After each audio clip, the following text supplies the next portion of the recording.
On 9:13, well, all morning long, we've been following the latest in a deadly Columbia shooting. 19-year-old Stowe Majette of Columbia has been charged with involuntary manslaughter in the death of 17-year-old Deontay Smith.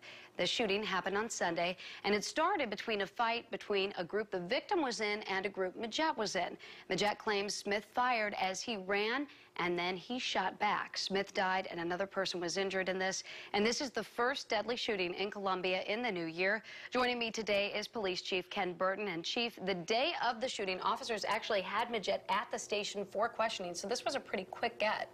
Yeah, they asked him to come down to the station and talk to them right after the offense occurred. And at the station is kind of when he revealed what happened. You know, I'm not privy to that. I don't know how they came to it. I do know that the investigation's ongoing, and there's a possibility that those charges could be amended even.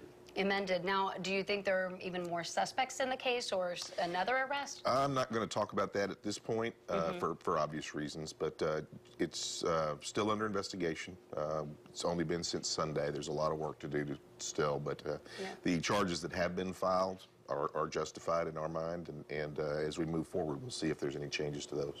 And it's involuntary manslaughter charges that have been filed at this point. And kind of explain, do you feel like those are fitting at this time? You said they could maybe even possibly be amended. I think that the elements of the offense have been met for involuntary manslaughter, and we'll have to see. If there's evidence to change that, then that'll happen in the future. And we've heard that, you know, Majette claims it was two groups fighting with each other. Do we feel like this is possibly tied to gang activity? You know, I think that's always a possibility. I think the main thing it's tied to is foolishness. Here's a young life that's ended and another one that's going to be greatly affected by what happens with criminal charges, and it's absolutely foolish.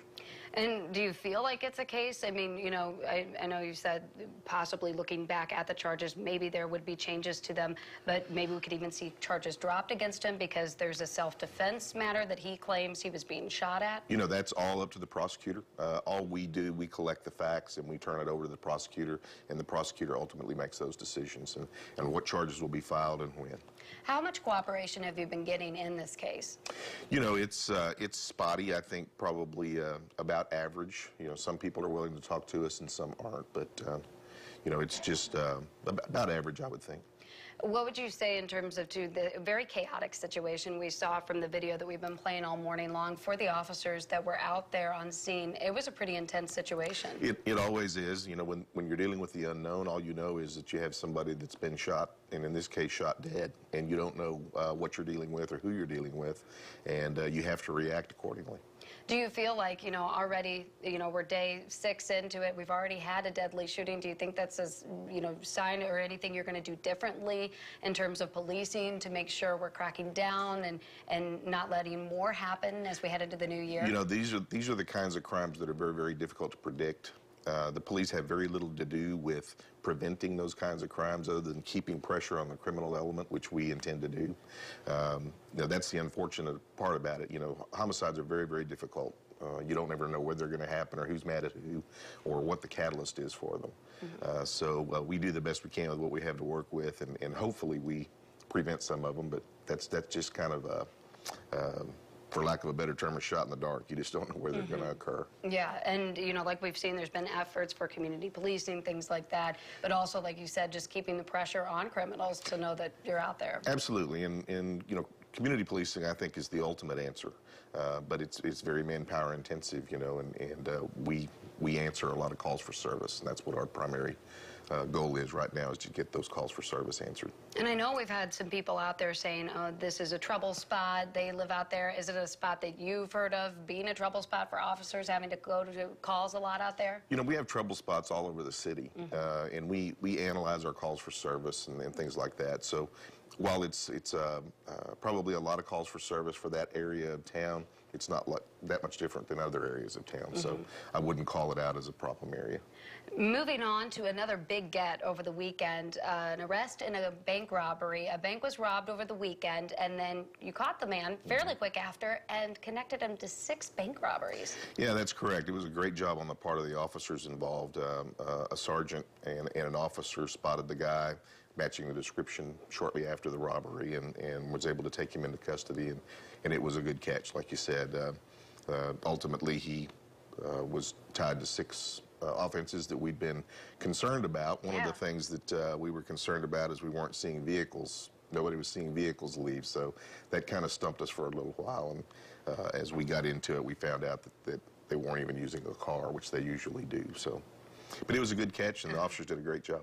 Are bank robberies, would you say, are they very hard to investigate, or how are they different than other crimes? You know, they're not that much harder to investigate. You know, the element of disguise and things like that always throws a wrench into it. Most crimes, we get public help because we can put a picture of a suspect out there, or somebody sees something. When they're disguised and they're, you know, we're starting out with nothing. And so, you know, sometimes we get lucky, and we did this time.